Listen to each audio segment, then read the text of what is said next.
Pada awal Desember, Perdana Menteri Nepal yang baru diangkat melakukan kunjungan resmi pertamanya ke Tiongkok, sebuah keputusan yang menarik perhatian besar. Selama kunjungan tersebut, Tiongkok dan Nepal mengeluarkan pernyataan bersama yang menguraikan 12 bidang kerjasama dengan fokus utama pada 6 proyek infrastruktur besar. Prakarsa-prakarsa ini bertujuan untuk meningkatkan konektivitas dengan menangani pelabuhan, jalan raya, rel kereta api, penerbangan, jaringan listrik, dan komunikasi. Sasaran utamanya adalah untuk membantu Nepal bertransisi dari negara yang terkurung daratan menjadi negara yang terhubung dengan daratan. Namun, keputusan ini juga memicu reaksi dari India, yang mengharapkan para pemimpin Nepal untuk memprioritaskan India. Hal ini mencerminkan hubungan yang mendalam dan pengaruh kuat India atas Nepal. Ketidaksenangan India sebagian besar berasal dari kekhawatiran bahwa kerjasama Nepal yang semakin berkembang dengan Tiongkok dapat mengurangi ketergantungannya pada India, sehingga mengurangi pengaruh regional India. Selama beberapa dekade, lokasi geografis Nepal, yang terletak di antara Tiongkok dan dikelilingi oleh India di 3 sisi, telah menentukan realitas diplomatik dan ekonominya. Dinamika ini seringkali menempatkan Nepal dalam posisi yang sulit, sehingga membatasi kemampuannya untuk berkembang secara mandiri. Dominasi ekonomi India telah membuat Nepal sangat bergantung pada impor dan jalur perdagangan India, tetapi ketergantungan tersebut tidak selalu menguntungkan bagi Nepal. Misalnya, India telah memberlakukan blokade ekonomi terhadap Nepal beberapa kali selama dekade terakhir. Blokade ini mengganggu pasokan penting seperti bahan bakar, makanan, dan obat-obatan, yang menyoroti kerentanan Nepal karena terlalu bergantung pada tetangganya di selatan.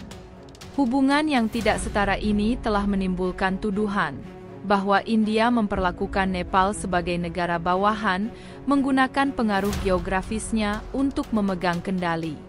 Insiden ini juga telah menyebabkan Nepal untuk mencari alternatif di utara ke Tiongkok, dengan Tiongkok muncul sebagai mitra yang dapat diandalkan di saat-saat kritis.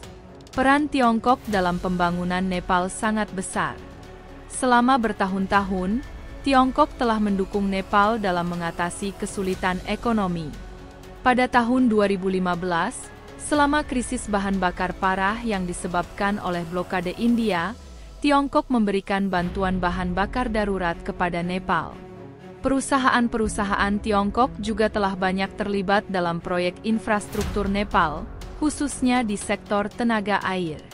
Sebelumnya dilanda kekurangan listrik, Nepal kini telah mencapai surplus dalam produksi listrik, sebuah transformasi besar yang sebagian besar didorong oleh investasi Tiongkok. Pernyataan bersama Tiongkok-Nepal baru-baru ini menandai tahap baru dalam kemitraan mereka. Tiongkok telah berkomitmen untuk memajukan 6 proyek infrastruktur besar yang menjanjikan untuk mengubah konektivitas dan ekonomi Nepal. Proyek-proyek utama meliputi pembangunan jalan raya Sierwa-Simikot, tahap kedua jalan lingkar dalam Kathmandu, dan perbaikan jalan raya Shala. Selain itu, studi kelayakan untuk terowongan Nidoka Chahar dan jalur kereta lintas batas Girong Kathmandu akan dipercepat. Di antara ini, proyek kereta api Girong Kathmandu menonjol sebagai simbol aspirasi Nepal untuk menjadi negara yang terhubung dengan daratan. Jalur kereta api ambisius ini, yang membentang dari Shigatse di Tibet hingga ibu kota Nepal, Kathmandu, akan membentang sekitar 572 km. Sementara jalur kereta api di Tiongkok relatif mudah, jalur kereta api di Nepal menimbulkan kesulitan teknis yang besar, karena jalur ini menurun lebih dari 1000 meter di atas permukaan tanah Himalaya. Meskipun penuh kesulitan, proyek ini memiliki makna historis. Setelah selesai, jalur ini akan menghubungkan Nepal dengan jaringan kereta api Tiongkok yang luas, membuka jalur perdagangan baru, dan mengurangi ketergantungannya pada infrastruktur transit India. India, tentu saja, merasa tidak nyaman dengan perkembangan ini. jalur kereta api Gyeonggi-Kathmandu dan proyek-proyek lain yang didukung Tiongkok, secara langsung menantang dominasi ekonomi India di Nepal. Secara historis, perdagangan Nepal sangat bergantung pada pelabuhan dan jalur India, sehingga membuatnya rentan terhadap tekanan politik dan ekonomi India. Pergeseran ke Tiongkok merupakan langkah strategis Nepal untuk mendiversifikasi kemitraannya dan mengurangi risiko ini. Komentator India berpendapat bahwa jangkauan Nepal ke Tiongkok merusak tradisi yang telah lama ada dan mencerminkan penurunan pengaruh regional India yang lebih luas. Kesediaan Tiongkok untuk mendukung Nepal sejalan dengan inisiatif strategisnya yang lebih luas, seperti inisiatif Sabuk dan Jalan, yang mempromosikan konektivitas infrastruktur di seluruh Asia. Bagi Nepal, dukungan Tiongkok memberikan peluang untuk membuka potensi ekonominya. Sumber daya alam Nepal yang melimpah, termasuk tenaga air dan endapan mineral, sebagian besar masih belum dikembangkan. Infrastruktur yang lebih baik, termasuk jalan raya, rel kereta api dan pelabuhan, akan memungkinkan Nepal untuk memanfaatkan sumber daya ini dengan lebih baik untuk mengakses pasar dunia. Meskipun demikian, hubungan Nepal yang lebih dekat dengan Tiongkok bukannya tanpa kesulitan.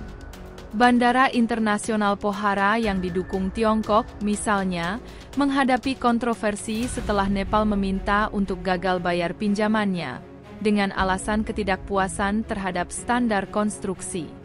Insiden semacam itu menyoroti kompleksitas kerjasama Nepal dengan Tiongkok, di mana ekspektasi finansial dan politik terkadang berbenturan. Selain itu, perpecahan politik di Nepal mempersulit keputusan kebijakan luar negeri. Partai Komunis Nepal yang berkuasa atau Marxist-Leninis Bersatu lebih menyukai hubungan yang lebih dekat dengan Tiongkok, sementara Partai Kongres Nepal yang beroposisi cenderung mempertahankan hubungan yang kuat dengan India dan telah menyatakan keberatan untuk menerima pinjaman Tiongkok. Meskipun menghadapi kesulitan ini, upaya Nepal untuk mendiversifikasi kemitraannya mencerminkan keinginan yang lebih luas untuk kemandirian ekonomi dan keseimbangan strategis. Jalur kereta api Gyeonggi-Kathmandu, jika selesai, akan menjadi pengubah permainan bagi Nepal, menyediakan jalur perdagangan yang andal ke Tiongkok dan sekitarnya. Tawaran Tiongkok untuk memberi Nepal akses ke beberapa pelabuhan laut semakin menggarisbawahi potensi Nepal untuk muncul sebagai pusat perdagangan regional. Kekhawatiran India, meskipun dapat dimengerti, menyoroti kebutuhannya untuk menilai kembali pendekatannya terhadap Nepal. Blokade ekonomi tahun 2015 menjadi titik balik yang mengungkap risiko kebijakan India yang keras. Hubungan Nepal yang semakin erat dengan Tiongkok tidak hanya tentang mengurangi ketergantungan pada India, tetapi juga tentang menciptakan peluang baru untuk pembangunan dan kemajuan. Bagi Nepal, mewujudkan impian menjadi negara yang terhubung dengan daratan merupakan jalan menuju pertumbuhan ekonomi, kebanggaan nasional, dan otonomi yang lebih besar di panggung dunia. Pada akhirnya, keberhasilan proyek-proyek ini akan bergantung pada stabilitas politik di Nepal, kerjasama yang berkelanjutan dengan Tiongkok, dan kemampuan untuk menavigasi dinamika regional dengan India. Jika Nepal dapat menyeimbangkan hubungan ini secara efektif, negara ini akhirnya akan mengatasi kendala geografis dan ekonominya, membuka babak baru sebagai negara yang terhubung dan makmur.